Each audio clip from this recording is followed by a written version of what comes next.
ચૂંટણી ચાલી રહી છે ત્યારે છોટાઉદેપુરમાં કુખ્યાત બુટલેગરનું ભાજપના કાર્યાલયમાં જ સ્ટેજ પર સન્માન કરાયું હોવાના દ્રશ્યો સામે આવ્યાનો વિવાદ હજુ શમ્યો નથી। ત્યાં છોટાઉદેપુરમાં એક કાર્યક્રમમાં ભાજપના પ્રદેશ ઉપાધ્યક્ષ ગોરધન ઝડફિયાએ બુટલેગરનું ગુલાબનું ફૂલ આપી સન્માન કર્યાની ઘટના સામે આવી।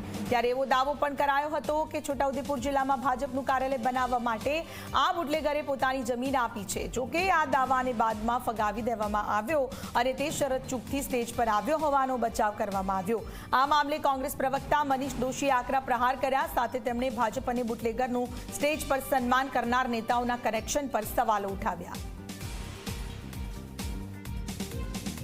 વધુ ગુનાઓ જેનું પોલીસ પોતે તંત્ર સત્તાવાર રીતે કરી રહ્યા છે તેવા આ મહાનુભાવનો ભાજપા ચૂંટણી જીતવા માટે, સત્તા મેળવવા, સત્તા ટકાવવા માટે અમે આને આક્ષેપ નથી કરતા, હકીકત જેના આપના માધ્યમથી સમગ્ર ગુજરાતે જોઈ, દેશે જોઈ।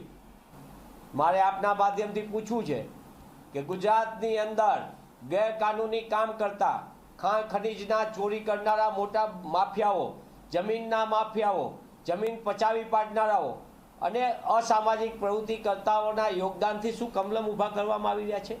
આલિશાન કમલમની પાછળ આવા ગેરકાનૂની કરનારા લોકોનું યોગદાન અને ફાળો છે।